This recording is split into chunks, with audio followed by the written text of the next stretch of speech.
So good morning everybody. So today we are going to solve exercise 7.1. So before that, so I think already ma'am gave the introduction about what is meant by triangle, what is meant by congruence of triangle and all. So what is meant by congruence? If when we can say the two triangles are congruent, if we are closing, what is meant by congruent? First you tell me. If you are closing one object by the another object, it will superimpose each other. It will superimpose each other. Am I right here? If you are covering a note max book with another max book, the same mathematics class 9 book, it will superimpose each other. It will superimpose each other. So when you are covering one object by the another object, if it superimpose each other, then the two objects are congruent to each other. Congruent to each other. Now, how will you write if the two triangles, triangle ABC is congruent to triangle PQR? How will you write in the symbolic form? Yes, this is a symbol of what? Congruence. This is a symbol of what? Congruence. How will you read this one? The triangle ABC is congruent to triangle PQR. Okay. So if the two triangles are congruent, then by CPCT what and all we can say? What is meant by CPCT? Yes, corresponding parts of congruence triangle. Corresponding parts of congruence triangle. Corresponding parts of congruence triangle. So if the two triangles are congruent, then we can say that triangle ABC is congruent to triangle PQR. Therefore, by CPCT we can say that the line segment AB that is equal to line segment PQ, and then line segment BC that is equal to line segment QR, and then line segment AC that is equal to line segment PR, and angle A equal to angle P, and then corresponding angles are equal. That is angle B equal to angle Q, and angle C is equal to angle R. So these are the two triangles ABC. Another is triangle PQR. That is AB equal to PQ, BC equal to QR, and AC equal to PR.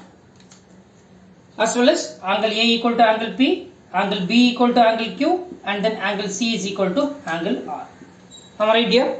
Yes. Now, so we move to the exercise. Okay. What are the different types of congruence criteria we are having? Already you learned in class 7th also. Yes. Tell me, what are the different types of congruence criteria? First one is what? Triple congruence rule. That is, if all the three sides of a triangle, if all the three sides of one triangle are equal to the corresponding sides of another three sides are equal in another triangle, then by triple congruence rule, we can say that two triangles are congruent. That is side, side, side. Am I right here? Side, side, side. Side, side, side. Am I right? And then second one, SAS. That means what? One angle is included between the two sides.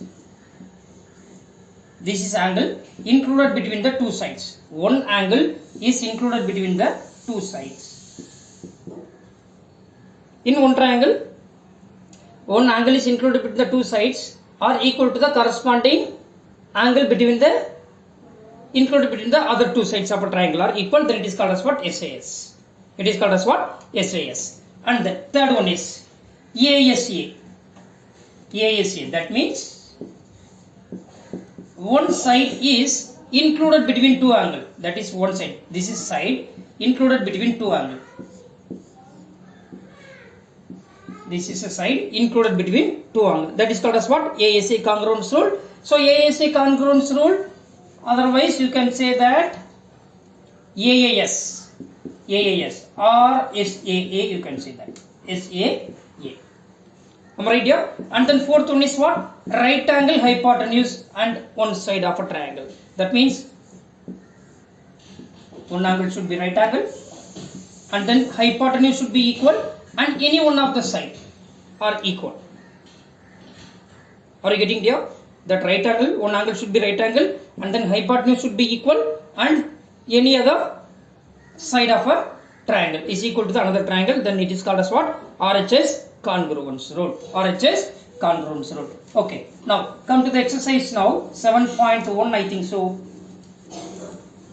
Exercise 7.1. Exercise 7.1.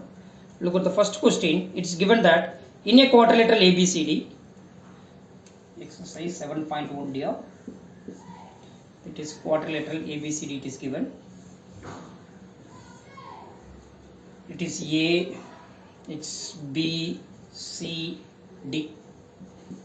Okay, it's a quadrilateral. ABCD is a quadrilateral.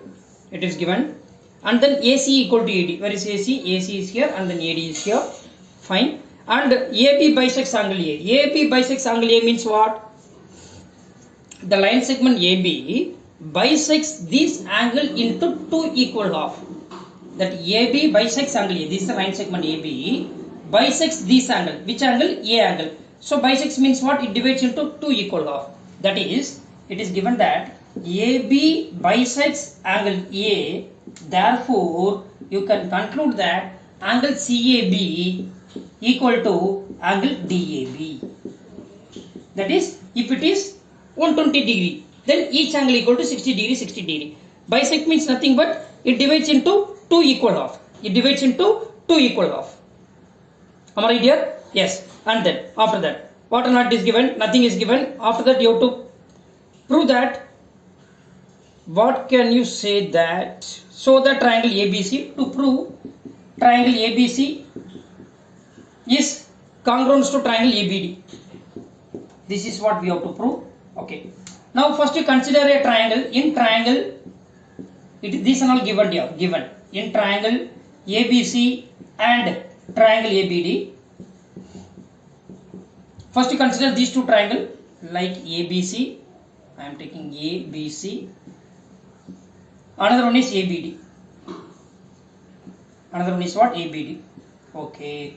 Here what are all given? AC equal to AD it is given. Where is AC? AC equal to AD it is given. And then after that we know that angle BAC equal to angle BAD. Where is BAC? This is angle BAC equal to angle BAD.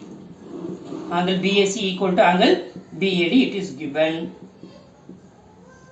And then, so if we want to establish the two triangles are congruent, we need minimum three parts. We need minimum three parts, but only two parts were given. So we have to find that one more part to prove these two triangles are congruent. Am I right here? Yeah. Now, so here we got one side, one angle. So what is the another part? Now look at the side AB.